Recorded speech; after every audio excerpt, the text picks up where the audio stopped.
এই যে পরিস্থিতি দাঁড়ালো, 4ঠা মে যে ফলাফল বেরোলো এবং 4ঠা জুন তার মধ্যে দলটাই ভেঙে গেল এবং 80 জন বিধায়কের মধ্যে 58 বা 60 জন অন্য শিবিরে চলে গেলেন, নাম লেখালেন, যদিও তারা মমতা বন্দ্যোপাধ্যায়কে পরামর্শদাতা হিসেবে চাইছে। কিভাবে আপনি ব্যাখ্যা করবেন এর বিরোধী আমার রাজ্যের, শাসক আমার, বিরোধী আমার, নতুন বেঙ্গল মডেল? হ্যাঁ, সে তো অনেক কথাই বলা যায়। আমি আমি আমি শুরুতে খুব সংক্ষেপে এটা বলবো, এবার পশ্চিমবঙ্গে বিধানসভা যে ভোটটা হয়েছে, সেই ভোটে মমতা ব্যানার্জি তৃণমূল কংগ্রেসকে মানুষ বিরোধী আসনে বসার জন্য রায় দিয়েছে। ভোটে এসআইআর নিয়ে ভোটার তালিকাটা আমি যেটা বলে এসেছি, খুব একটা কথাতেই বলা যায়, এটা একটা চূড়ান্ত বাজে ভোটার তালিকা দিয়ে হওয়া খুব চমৎকার একটা ভোট যেটা হয়েছে। যাই হোক, সে ভোটে তৃণমূল কংগ্রেস হেরেছে, কোনো সন্দেহ নেই। মানুষ তাদের বিরোধী আসনে বসতে বলেছে। এখন সেই মমতা ব্যানার্জি তৃণমূল কংগ্রেসের যারা বিরোধী, ঋতব্রত নেতৃত্বে একটা গোষ্ঠী, ঋতব্রত বন্দ্যোপাধ্যায়ের নেতৃত্বে, তারা বিধানসভা তাদের বিরোধী দলে মর্যাদা দিল। মানে তুমি যেটা বললে সেটাই আমি এভাবেই দেখছি, এটা হলো বিরোধীদের বিরোধী। তো দুটো, যেমন আমার শত্রু আমার মিত্র, বিরোধীর বিরোধীতে মিত্রই হওয়া উচিত। সেই অর্থে এটা ঠিক কিভাবে বিরোধী হবে আমি বুঝতে পারছি না। আবার তৃণমূল কংগ্রেস থেকে বহিষ্কৃত ঋতব্রত বন্দ্যোপাধ্যায়, তিনি পরিষদীয় দলের নেতার স্বীকৃতি পেলেন, অথচ তিনি দল থেকে বহিষ্কৃত। তিনি আবার চাইছেন যে তাকে বহিষ্কার করেছে সেই মমতা ব্যানার্জি যেন তার কথা মতো পরামর্শদাতা বা উপদেষ্টা হয়ে থাকেন। যদিও আজকে অন্য বিধায়করা আবার অন্য কথা বলছেন, তারা বলছেন যে মমতা ব্যানার্জি নেতৃত্বে থাকবেন বলেই তারা ভেবেছিলেন, সেরকম তাদের বলা হয়েছিল, সেই জন্যই তারা এই 58 জনের গোষ্ঠীতে নাম লিখিয়েছেন। এখন ঋতব্রত থেকে শুরু করে 80 জনের যে জিতেছে এবং যারা হেরেছে, তারা প্রত্যেকে জানেন মমতা ব্যানার্জির ছবি ব্যবহার না করে এরা কেউ বিধানসভা নির্বাচনে জিততে পারবে না, কোনোদিন না। সুতরাং মমতা ব্যানার্জিকে এদের চাই, কিন্তু অভিষেক ব্যানার্জিকে চাই না, এটা হচ্ছে অবস্থান। এটা একটা ট্রাফিকের খেলার মতো চলছে, খুব চমৎকার আকর্ষণীয় খেলা, আমি সেটা দেখে যাচ্ছি আর কি। শেষ কথা বলার সময় কিছু এখনো আসেনি, অনেক কথা বলার আছে, নিশ্চয়ই গৌতম দা বলবেন, নির্মল্য বলবেন। আপাতত এইটুকুই যে আমি একটা চমৎকার ট্রাফিকের খেলা দেখছি এবং বেশ উপভোগ করছি বলা চলে। প্রথমেই আমি বলবো যে তৃণমূল কংগ্রেস যে 4ঠা মে যেদিন পরাজিত হয়, তারপর থেকে এটা সময়ের অপেক্ষা ছিল, কারণ এটা নিশ্চিত যে তৃণমূল কংগ্রেসকে মমতা বন্দ্যোপাধ্যায়ের বাঁচিয়ে রাখার যে চেষ্টা তিনি হয়তো করতে পারেন, সেটা পারবেন কি পারবেন না সে নিয়ে সন্দেহ যথেষ্ট ছিল, কিন্তু সেটা 1 মাসের মধ্যে এত দ্রুত হবে এটা ভাবা যায়নি। এটা যেভাবে ঘটনাক্রম ঘটে গেছে, আমার মনে হয় যে একটা লিখিত চিত্রনাট্য ছিল, সেই অনুযায়ী অভিনেতারা অভিনয় করে, ফলে এটা কোনো খুব একটা মানে বিচিত্র কিছু ছিল না, যেটা হওয়ার কথাই ছিল। একটাই ঘটনা ঘটেছে, ভেবেছিলাম হয়তো যারা সকলে ভারতীয় জনতা পার্টিতে যোগ দিয়ে দেবে, কিন্তু ভারতীয় জনতা পার্টিতে যোগদান হয়নি, কিন্তু তারা একটা বিকল্প দল তৈরি। আমি এই ব্যাপারে আইনানুগ বহু প্রশ্ন আছে, সেটা ছেড়ে দিল, এই কথাটা মানতেই হবে যে তৃণমূল কংগ্রেস ভেঙে গিয়ে, এটা ঘটনা, এটা বাস্তবিক অবস্থা। আইনানুগ বহু প্রশ্ন আছে যেগুলো ভবিষ্যতে হয়তো আরো বেশি তর্ক বিতর্ক হবে আর কি।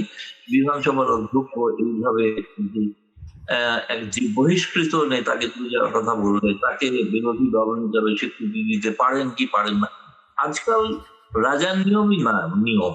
সংবিধানে কি লেখা থাকে, কোন রুল বুকে যেটা থাকে সেটা বিষয় নয়।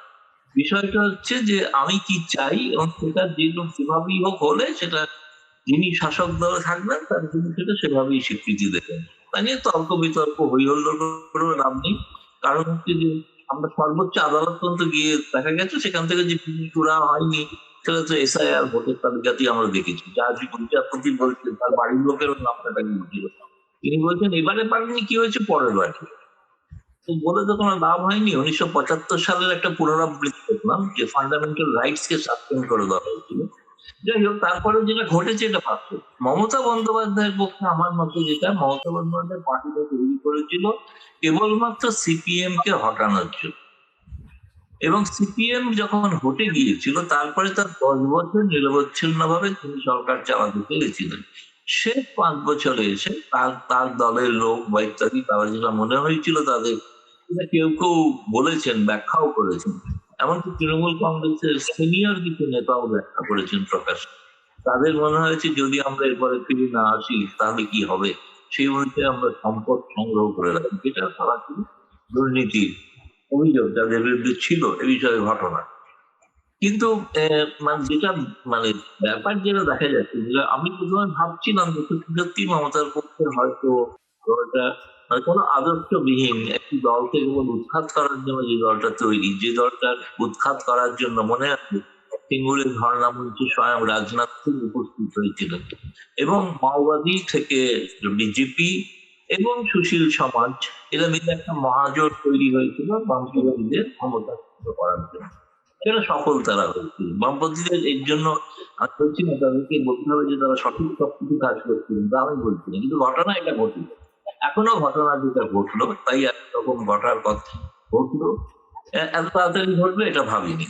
দ্বিতীয়ত আমার কাছে যেটা মনে হয়েছে সেটা হচ্ছে যে এই দলের যারা মনে হয়েছে অ্যাপারেন্টলি যেটা বিধানসভায় স্বীকৃতি দিয়েছেন যখন তাদের বিরোধী দলের স্বীকৃতি পাবেন, কিন্তু বাকি যারা এর মধ্যে কাউর মধ্যে নানা ঘটনা কিন্তু ঘটা শুরু হয়ে গিয়েছে সেই বিষয়টা নিঃসন্দেহে আমার মনে হয় নির্মল ভালো বলতে পারবে।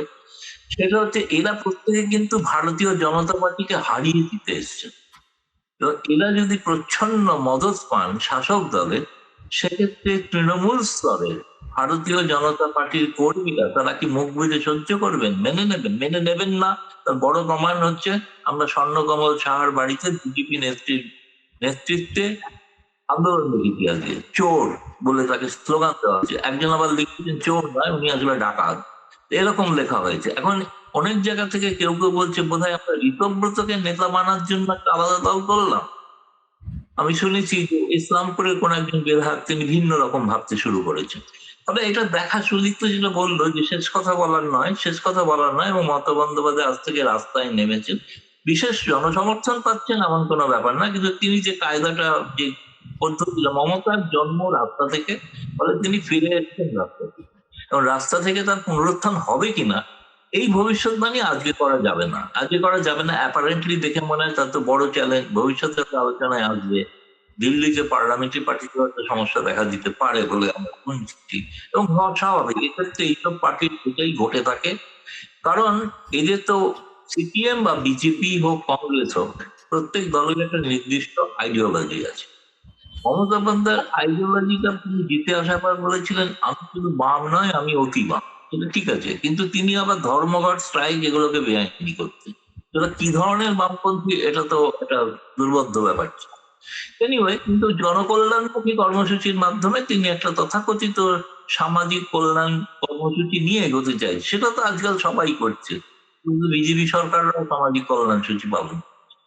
কিন্তু সেটা ফলে এই পার্টিটা কি করবেন ভবিষ্যতে, তাদের আদর্শ কি, এটা যতক্ষণ স্পষ্ট না হচ্ছে, কেবলমাত্র শুধু একটি পার্টিকে হারিয়ে ক্ষমতায় আসা বা ক্ষমতায় টিকে থাকা এবং টিকে থাকার জন্য আবার রাস্তায় নামা, এটা হলেই এটা হবে কিনা এটা বলার সময় আসেনি। ফলে বাকিদের আলোচনা শুনে আরো কিছু মন্তব্য পরে আমি যোগ করতে পারি। সোফিয়া।